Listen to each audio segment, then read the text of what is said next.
Premier panel, j'appelle à mes côtés M. Mohamed Abdeljalil, ministre du Transport et de la Logistique.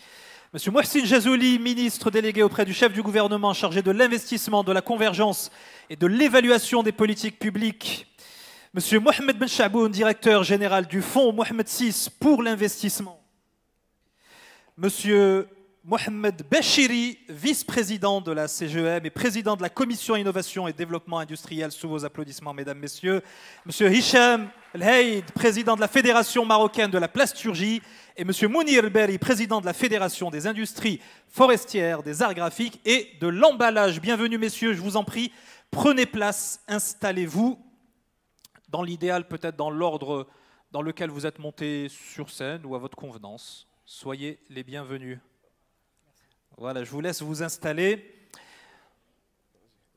Il y a un projet parmi les leviers qui peuvent être activés, qui a été cité à plusieurs reprises lors de notre discussion d'introduction avec Monsieur le ministre et Monsieur le Président de la CGEM. C'est cette fameuse charte de l'investissement. Je vais me tourner tout de suite vers vous, Monsieur Mohsin Jazouli. Cette charte de l'investissement, quel rôle est-ce qu'elle peut jouer en faveur de la compétitivité de l'industrie marocaine? Merci Wadia, j'ai 2 heures pour développer. On a 3 quarts d'heure pour l'ensemble du panel, mais on aura l'occasion d'y revenir en profondeur forcément. Merci pour cette question, puisque effectivement cette nouvelle charte va apporter énormément au secteur industriel et va contribuer fortement. Car comme vous le savez, ce gouvernement sous les hautes instructions de Sa Majesté le Roi, que Dieu l'assiste, a érigé en priorité l'investissement productif pour la relance de l'économie nationale. Et c'est donc tout naturellement que nous avons travaillé, le gouvernement, la main dans la main, pour sortir cette nouvelle charte de l'investissement qui se fixe comme ambition, bien sûr, de créer de la valeur, mais surtout de créer des emplois.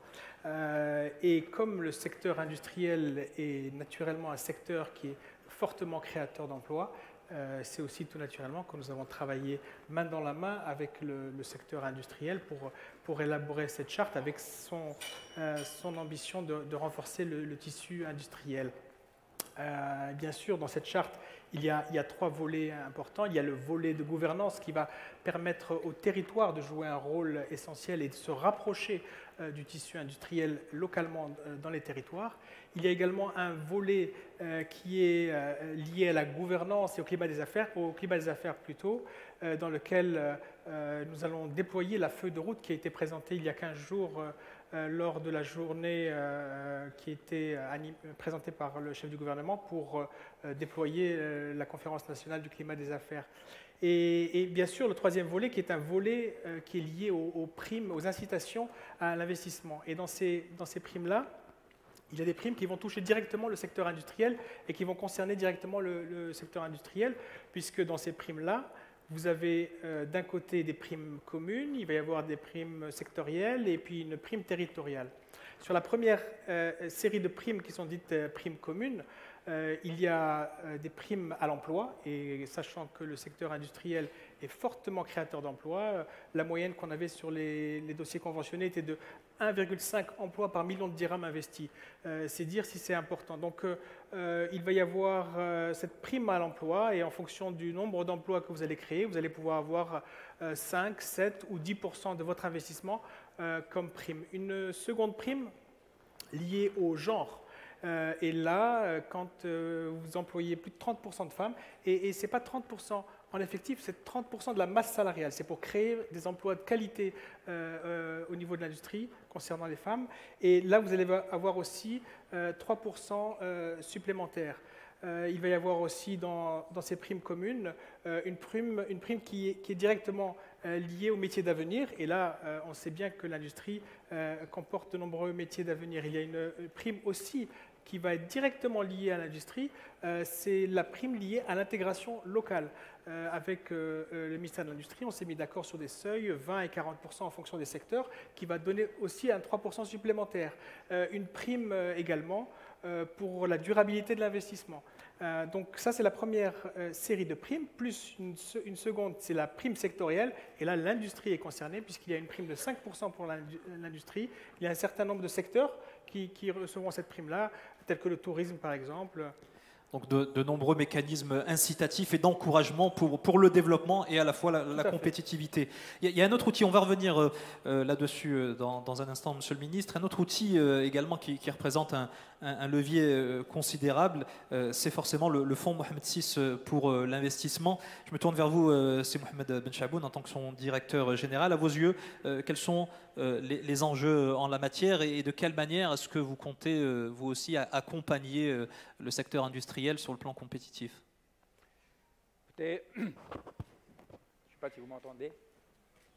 D'abord, peut-être, avant de répondre à votre question directement, s'agissant de l'accès au financement de manière générale, et puis du rôle du Fonds Mohamed VI en matière d'accompagnement du secteur industriel, je voudrais,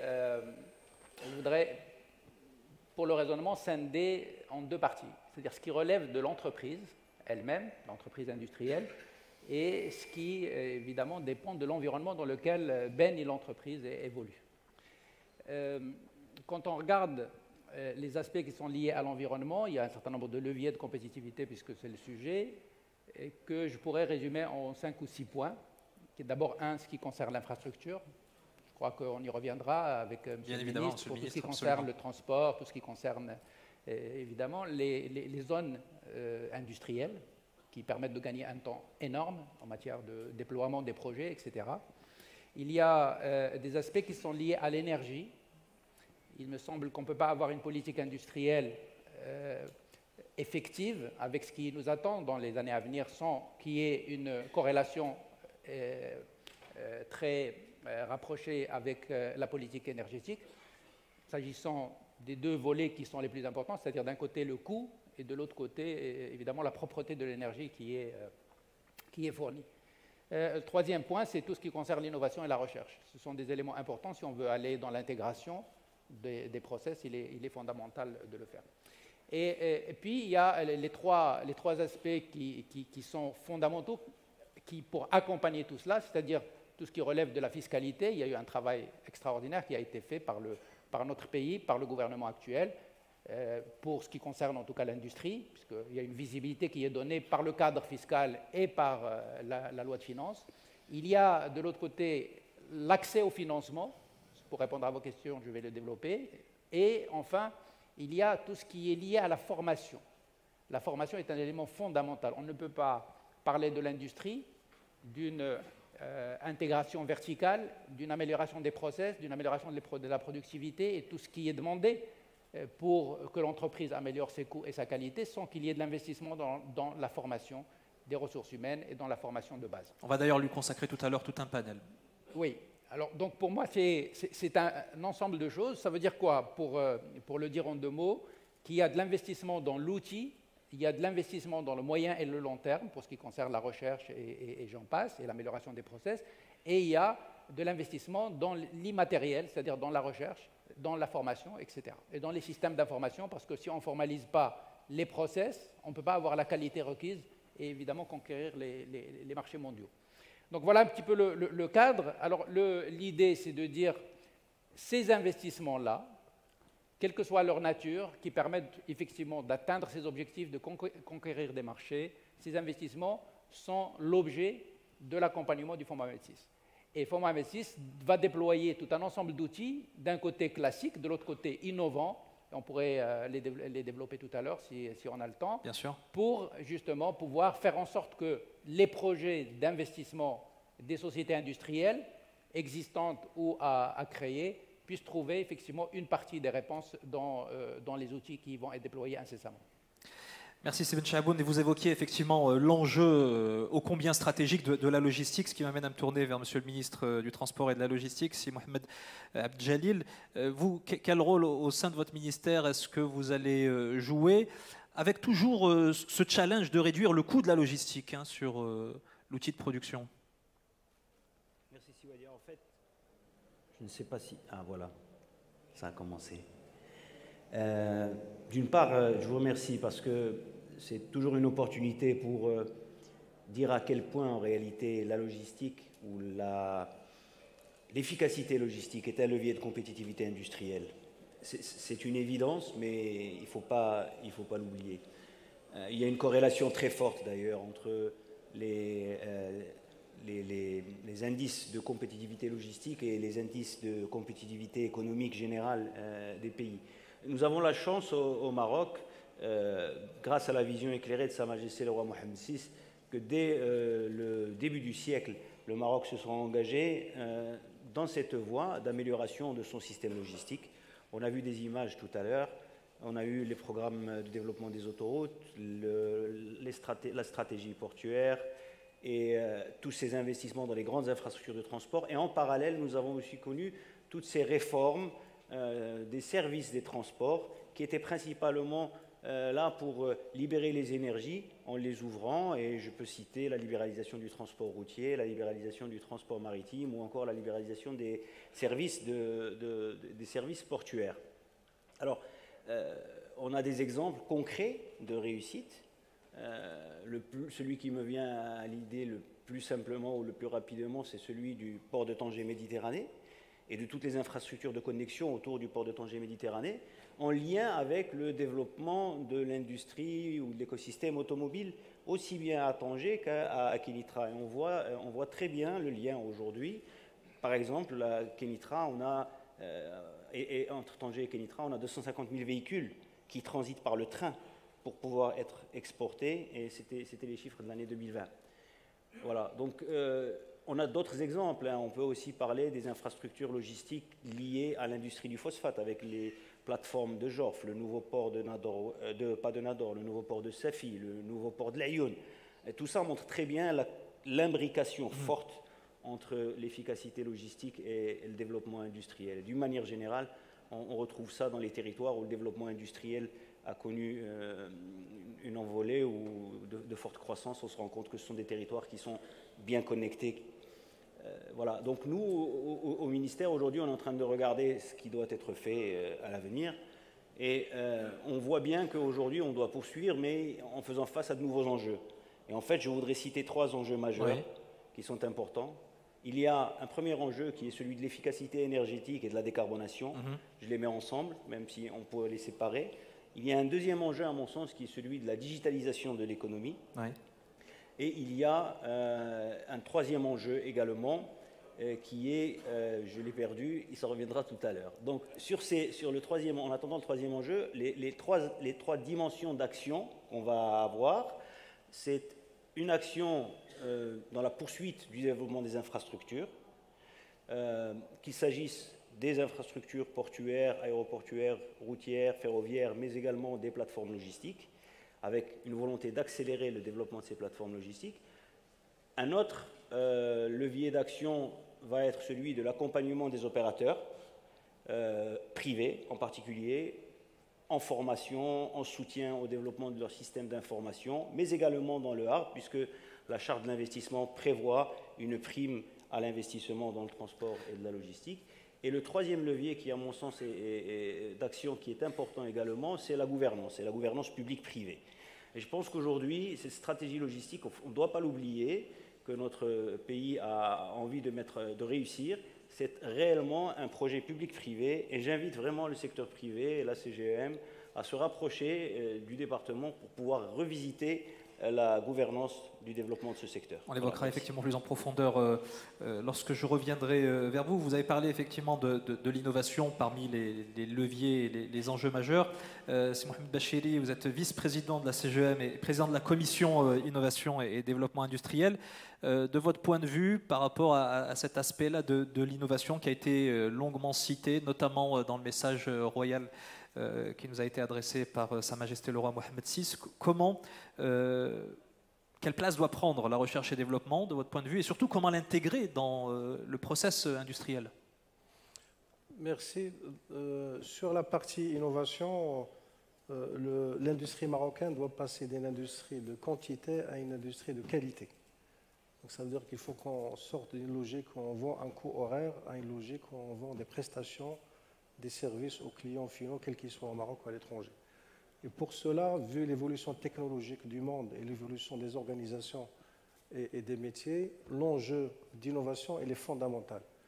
Tous les pays qui se sont développés ont misé beaucoup sur la partie innovation. Sur la partie recherche et développement au Maroc, on est à peu près à 0,8% de PIB au niveau national, par rapport à une moyenne OCDE, je pense, de 2 ou 3%. Donc on est très loin. Il y a un grand pas qui a été fait dans la loi de finances 2023 avec 300 millions de dirhams, mais ce n'est pas suffisant, il faut aller encore plus loin. Alors cette innovation va nous permettre de résoudre un certain nombre de problématiques qu'on rencontre aujourd'hui, notamment dans le pilotage des process industriels, dans la qualité de produits qu'on offre à nos clients, et on le voit, par exemple, moi je le vois dans le secteur dans lequel je travaille, l'automobile, où la partie robotisation elle est fondamentale sur un certain nombre de postes.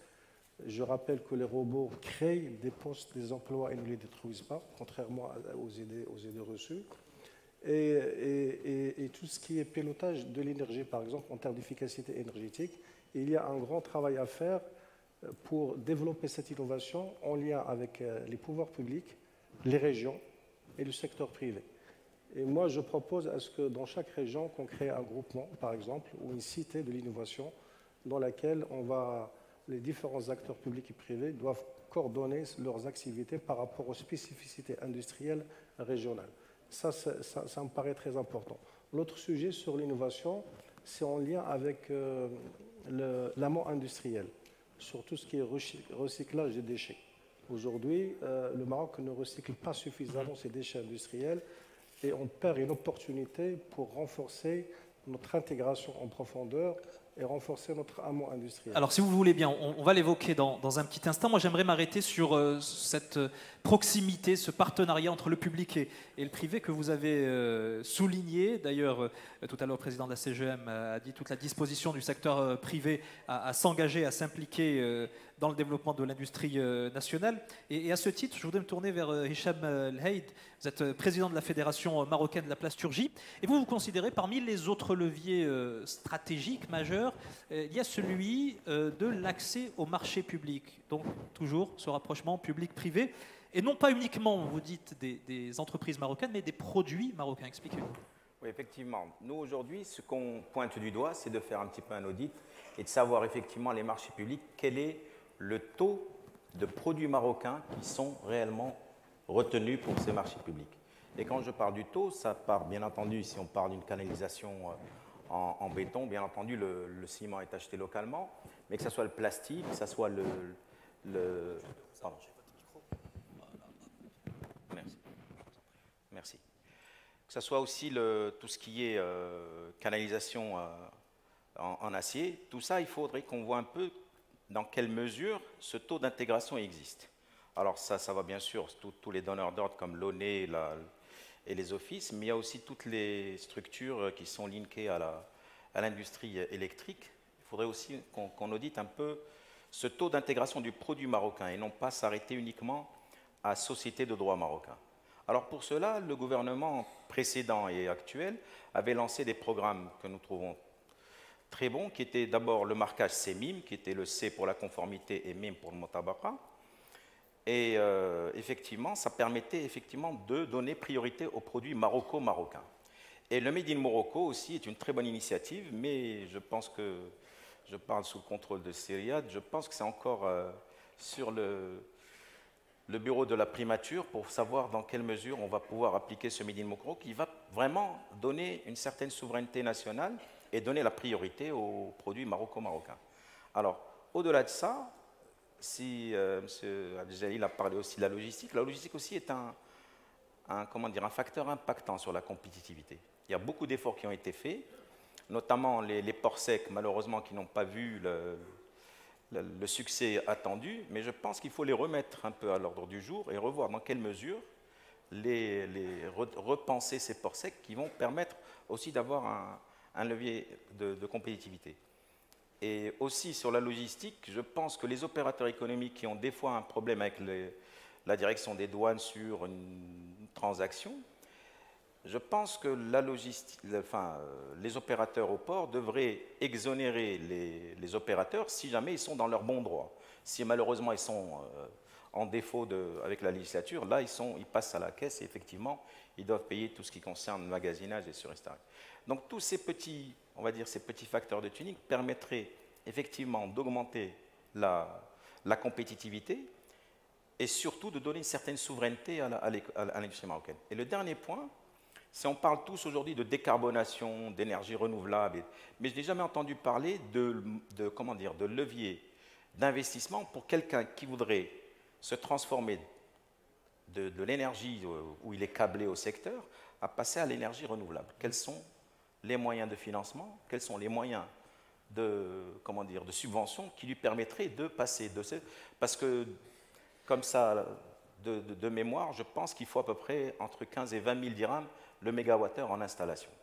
On l'évoquera lors du panel notamment consacré aux énergies et à la décarbonation.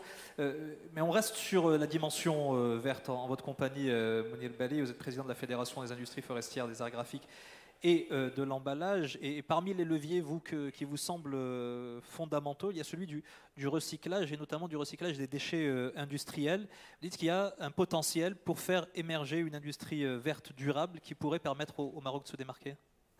Merci Wadia. Effectivement, sur la lettre royale, j'ai pu capter deux choses très importantes, l'économie verte et la région. L'économie verte, on va switcher vers l'industrie verte. Et l'industrie verte aujourd'hui, on peut la promouvoir grâce aux 26 millions de tonnes de déchets que nous avons sur les décharges publiques, dont pratiquement 30% de déchets industriels. Et ces déchets industriels, ce sont des matériaux, Sylbech a évoqué cela, ce sont des matériaux, on peut dire que ce sont des matières premières primes, ce n'est pas des déchets, qu'on peut recycler, qu'on peut leur donner second life pour éviter ou réduire l'importation et pour, in fine, gagner dans la balance des paiements aussi. Aujourd'hui, nous avons un challenge pour développer 13 filières matures au Maroc qui peuvent générer quelques 60 000 emplois, selon une étude que nous avons faite avec le ministère de l'Industrie et qui a été financée par le ministère lui-même, dont je remercie le travail accompli. Et aujourd'hui, dans cette étude, nous avons une banque de projets verts qu'on pourrait mettre en place et générer de l'emploi, gagner pratiquement 10 milliards de dirhams de chiffre d'affaires. Donc on va réduire l'importation. Et bien sûr, on va accompagner, comme a dit notre président CGM, les secteurs importants, l'agroalimentaire, le secteur pharmaceutique, tout ça a besoin d'emballage vert et a besoin de packaging qui pourrait les accompagner dans leur essor. Je reviens vers vous, Mohsin Jazouli, pour reprendre la dimension macro sur la base notamment de la charte de l'investissement. Comment est-ce que vous vous positionnez vis-à-vis de ces métiers mondiaux du Maroc qui ont beaucoup à gagner à l'avenir et peut-être à attirer également, ça peut être un défi, des investisseurs marocains et non pas seulement internationaux? On a fait un premier tour, vous êtes maintenant habitué à l'exercice autour de table. On va se limiter maintenant à des réponses de 2 minutes. Voilà, c'est une contrainte supplémentaire. Je vais prendre une première minute pour parler des IDE qui sont importants. Les IDE, c'est important. Ils ont augmenté cette année en 2022. Ils ont fait plus de 20%. Mais on a encore de la marge de progression parce qu'on est à peu près à 1,5% du PIB. Oui. La moyenne de l'OCDE est à 1,9%. On a de la marge encore et il faut qu'on les attire parce qu'ils représentent la confiance que peut avoir un investisseur international par rapport à notre pays, dans la mesure où il doit faire un arbitrage. Et il fait un arbitrage au regard de la stabilité et la sécurité qu'il y a dans notre pays. Il fait un arbitrage par rapport à la force de travail qu'il y a ici, qualifiée, l'énergie, la logistique, world class, mais également tout le marché auquel il peut avoir accès, un marché de 2,5 milliards de consommateurs grâce à nos accords de libre-échange. Et cette confiance qu'a l'investisseur étranger dans notre pays, notre investisseur marocain doit l'avoir également dans son pays, mais on doit l'accompagner, cette charte est censée l'accompagner également, comme je vous le disais tout à l'heure, par un certain nombre de mesures liées au climat des affaires. Et donc, nous devons lui faciliter l'acte d'entreprendre, lui faciliter l'acte d'investir. Nous devons lui donner un accès au foncier de manière plus aisée, mais également un accès au financement. Et dans ce cadre-là, il y a un travail qui est fait avec la CGEM, avec le GPBM sur haute instruction royale pour élaborer un pacte national d'investissement dans lequel nous allons trouver des mécanismes d'accompagnement de cette nouvelle génération d'entrepreneurs qui est souhaitée par tous et qui devrait nous conduire à l'ambition royale qui nous est fixée, d'avoir à créer à l'horizon 2026 500 000 emplois et générer 550 milliards de dirhams de chiffre d'affaires, d'investissement. D'investissement, voilà qui est dit. Et forcément, je ne peux que me tourner vers Si Mohamed Ben Chaboud. Les mesures à prendre en ce sens sur le court et moyen terme. Alors, de manière assez globale, ce qu'on peut noter, c'est que l'industrie aujourd'hui pèse à peu près 17% dans le PIB, ce qui est une évolution assez importante par rapport à ce qui s'est passé à ce qu'il était plutôt il y a une dizaine d'années, c'est-à-dire qu'on était autour de 14%. Donc la contribution de l'industrie dans la création de richesse a augmenté, on peut noter ça de façon extrêmement positive, mais il y a effectivement de la marge de progression qui est importante par rapport au constat que nous pouvons tirer aujourd'hui, c'est qu'il y a effectivement un manque d'ancrage du capital marocain, vous l'avez cité, et qu'il faut encourager. La deuxième chose, c'est que certaines filières ont besoin d'être intégrées davantage pour qu'on puisse effectivement, parce que nous disposons des ressources nécessaires pour le faire. Et il y a également d'autres sujets, notamment pour ce qui concerne, par exemple, la décarbonation, etc. Pour accompagner tout cela, il faut de l'investissement. Et pour investir, l'idée, c'est de dire qu'il faudrait que l'action des pouvoirs publics, dans son ensemble, soit coordonnée et rationalisée. Donc, quand il y a un ensemble d'outils, beaucoup ont été cités depuis tout à l'heure, la finalité étant la même, c'est-à-dire d'encourager l'investissement industriel, il faudrait pouvoir les coordonner, les rationaliser et les présenter de manière simple, aussi bien à l'entrepreneur, c'est-à-dire à l'industriel, que par celui qui est l'intermédiaire pour le faire, c'est-à-dire le front office, qui peut être effectivement soit une entité publique, soit le système bancaire ou un autre.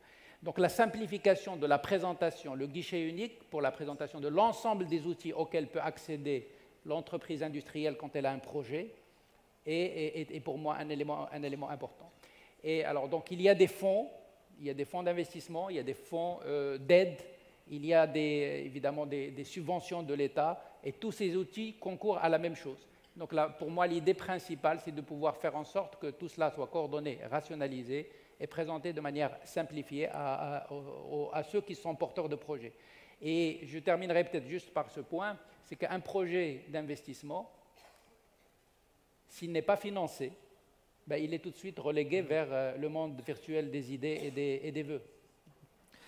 C'est Mohamed Abdeljalil, il y a aussi une énorme attente vous concernant, on l'évoquait tout à l'heure lors de votre première intervention, par rapport à l'enjeu logistique. Qu'est-ce que vous proposez à cet investisseur marocain que l'on cherche à séduire pour le développement de l'industrie à l'avenir sur le plan de l'efficacité logistique, j'ai envie de dire? Alors, merci de me redonner la parole. Mon troisième enjeu, celui que j'avais oublié tout à l'heure, c'était celui de la résilience des chaînes logistiques face aux crises et face aux chocs. Et on a pu le voir d'ailleurs aussi bien dans l'actualité internationale qu'au niveau de l'actualité nationale. Aujourd'hui, tout le monde est d'accord pour reconnaître à l'inflation que nous vivons aujourd'hui une origine qui vient des perturbations des chaînes logistiques qui ont été la suite de la crise Covid et puis de la crise de l'Ukraine. Et il est intéressant aussi ici de rappeler que ce gouvernement est intervenu au niveau des chaînes logistiques nationales avec l'aide directe qu'il a apportée aux transporteurs pour justement assurer cette continuité des chaînes logistiques. Maintenant, je vais redire un peu ce que je disais tout à l'heure, c'est-à-dire qu'il faut continuer l'État doit continuer à faire ses investissements publics dans les infrastructures de transport qui ne peuvent être portés directement par le privé. Et en revanche, ce qu'il doit faire aussi, c'est créer les conditions de l'investissement privé rentable dans le secteur de la logistique. Et c'est ce que nous allons essayer de faire, notamment par le développement de ces plateformes logistiques de nouvelle génération que nous voulons accélérer. Mohamed Bachiri, je reviens sur l'amont industriel que vous évoquiez, là aussi sur les éléments qui peuvent paraître stratégiques sur le plan du développement du secteur. Vous considérez, vous, qu'on ne fait pas assez avec ce dont on dispose, que ce soit en termes de matières premières ou également en termes de déchets industriels? Écoutez, on a fait des pas de géant sur un certain nombre de secteurs, donc ça, il ne faut pas le nier aussi. Mais aujourd'hui, vu le contexte mondial, notamment la flambée des prix des matières premières au niveau mondial. On revient à cette conjoncture internationale. La conjoncture internationale. Aujourd'hui, la question qu'on doit se poser au niveau de l'amont industriel, qu'est-ce qu'on doit faire au Maroc? Et moi, je propose à ce qu'il y ait un inventaire précis mis à jour de potentiels miniers du Maroc, toutes les matières industrielles dites critiques qui rentrent dans le process industriel, qu'on puisse savoir est-ce que ça existe ou ça n'existe pas, et à partir de là, qu'est-ce que le Maroc pourrait faire, notamment en termes de raffinage et de s'associer avec des acteurs mondiaux pour pouvoir assurer la souveraineté industrielle du pays, renforcer la compétitivité et aussi créer des emplois. Ça, c'est un sujet très, très important. À titre d'exemple, 70% des matières raffinées qui rentrent dans la fabrication des batteries électriques au niveau mondial sont raffinées en Chine. Donc une fois qu'on a dit ça, quelle est la place du Maroc demain sur ces sujets de matières industrielles dites critiques? L'autre point qui est important dans l'amont industriel, c'est l'intégration en profondeur. On a aujourd'hui suffisamment avancé sur les rangs 1, c'est-à-dire le niveau 1, mais l'intégration en profondeur, aller jusqu'à la matière première, les rangs 2, etc., il y a beaucoup de travail qui reste à faire. Je vous donne un simple exemple. Sur les barres de toit qu'on met sur nos Dacia qui sont exportées dans 71 pays au monde, c'est fait, la pièce elle est faite au Maroc, à Kinitra, chez un équipementier. Mais la matière première, la barre d'aluminium, matière première, vient de l'extérieur. Si on internalise, si on trouve quelqu'un qui fait ça pour nous, et au Maroc, ça va créer des emplois, ça va nous faire des économies de plusieurs millions de dirhams. Et avec cet argent, on va préserver le pouvoir d'achat de nos collaborateurs, mais on va réinvestir cet argent dans notre outil industriel. Le troisième point qui est très important, c'est les déchets industriels. C'est très important que le Maroc puisse réfléchir dès maintenant comment on va transformer dans le recyclage, dans le cadre d'une économie circulaire, ces déchets industriels, et on en a sur le plastique, sur les métaux, etc. Et le quatrième point qui me paraît important sur l'amont industriel, c'est par rapport à la commande publique. Aujourd'hui, nous avons proposé ça au niveau de la CGM, c'est que tous les financements, toutes les subventions que l'État donne au niveau national, il doit y avoir une association avec un niveau d'intégration locale au Maroc. C'est avec ce type de critères qu'on va encore renforcer notre intégration locale, renforcer la compétitivité de nos entreprises, notamment les PME, et renforcer notre souveraineté industrielle au niveau national. On reste sur les conséquences et l'impact de la conjoncture internationale. Hicham El Haid, vous plaidez aussi pour à la fois protéger l'industrie marocaine, mais également la renforcer, pour la mise en place d'une veille commerciale et une réciprocité sans avoir à hésiter. Expliquez-nous. Moi, quand je vous ai parlé de veille commerciale, c'est effectivement quand il y a du dumping avéré ou des importations sauvages qui sont faites et qu'à juste titre, le ministère prend des dispositifs pour bloquer ce dumping commercial.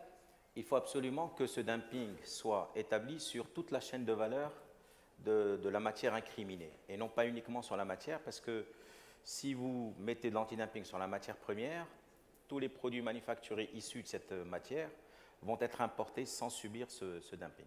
Et là, ça pose un vrai problème pour le secteur qui est impacté.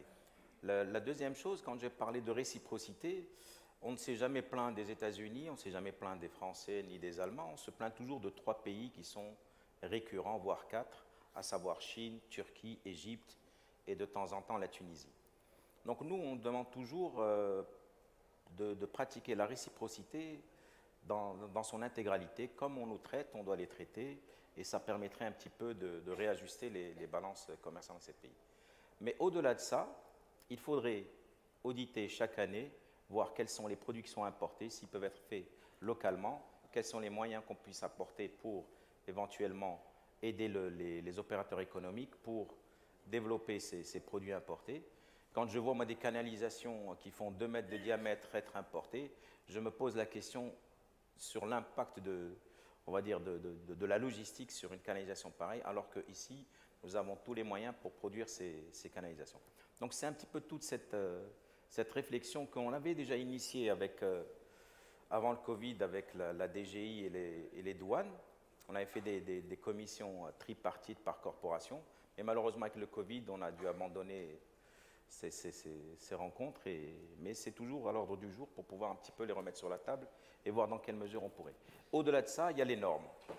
Les normes, il faut absolument que la norme marocaine soit appliquée. Absolument. Quand elle est elle passe au bulletin officiel, il faut absolument qu'elle soit appliquée d'une façon systématique et non pas d'une façon épisodique ou d'une façon Prenons sondage. un exemple concret dans le secteur industriel, l'industrie du papier, avec vous, Mounir Bali. Comment est-ce que vous pouvez concrètement contribuer à cette compétitivité industrielle? Justement, le Made in Morocco aujourd'hui, on ne peut pas le promouvoir sans vraiment développer un secteur transverse qui est très important, c'est l'emballage en général. Que ce soit en papier carton, en plastique, en verre, en métal. Ça. Donc les secteurs vitaux pour le Maroc, si je peux citer l'agroalimentaire et le pharmaceutique, la sécurité alimentaire et la sécurité de la santé, l'emballage est important et incontournable pour développer ces secteurs. Et l'amont, c'est le recyclage. Pour promouvoir ces produits, il faudrait que cette industrie soit régionale, inclusive bien sûr, durable, et peut accompagner l'export de ce produit Made in Morocco pour arriver, in fine, en bonne destination et en bonne forme. Parce que l'emballage aujourd'hui, il a 2 rôles à jouer. Communiquer autour du produit, donc il donne une valeur ajoutée au produit, et que le produit arrive à destination en bon état. Merci pour ces précisions. On va arriver à la fin de ce panel. Juste peut-être, je ne peux pas terminer sans boucler la boucle et m'adresser à Si Mohamed Ben Chaboun. Quelques éléments sur les mécanismes concrets du fonds Mohamed VI pour l'investissement. Le fonds Mohamed VI interviendra dans plusieurs secteurs. Sa Majesté le Roi, dans le cadre de son discours du trône du 29 juillet 2020, a listé un ensemble de thématiques ou de secteurs qui doivent être pris en charge par le fonds Mohamed VI. Et évidemment, le secteur industriel en fait partie. Les interventions du fonds Mohamed VI seront de 2 types, soit les interventions directes, c'est-à-dire c'est le fonds directement qui va intervenir pour accompagner des projets d'investissement, ou alors des interventions indirectes à travers ce qu'on a appelé des sous-fonds thématiques, c'est-à-dire des sous-fonds qui vont être gérés par des sociétés dans lesquelles le fonds Mohamed VI va contribuer. Donc l'appel d'offres ou l'appel à manifestation d'intérêt qui concerne le choix des sociétés de gestion qui vont gérer ces sous-fonds thématiques va être lancé dans les semaines à venir. Et donc ce processus va demander le temps qui est nécessaire pour structurer ces fonds. Mais ce que je veux dire à l'assistance aujourd'hui, c'est que nous sommes prêts à considérer, à étudier l'ensemble des projets qui pourraient être évidemment présentés dans l'intervalle au fonds Mohamed VI. Et peut-être je terminerai aussi par un message, si vous le permettez, pour m'adresser aux opérateurs économiques qui sont porteurs de projets d'investissement, pour leur dire simplement ceci: il faut oser de voir grand et de voir loin pour essayer de conquérir des marchés à l'échelle mondiale. Et nous sommes là pour vous accompagner par l'ensemble des outils innovants qui seront présentés par le fonds Mohamed VI pour que vous puissiez faire en sorte que vos projets soient réalisés sur le terrain. Merci beaucoup, merci messieurs. On vous applaudit, je vous laisse rejoindre la salle et on va poursuivre avec le deuxième panel. Merci beaucoup de nous avoir éclairé de votre expertise. Deuxième panel de l'après-midi en compagnie de Manel Bernoussi.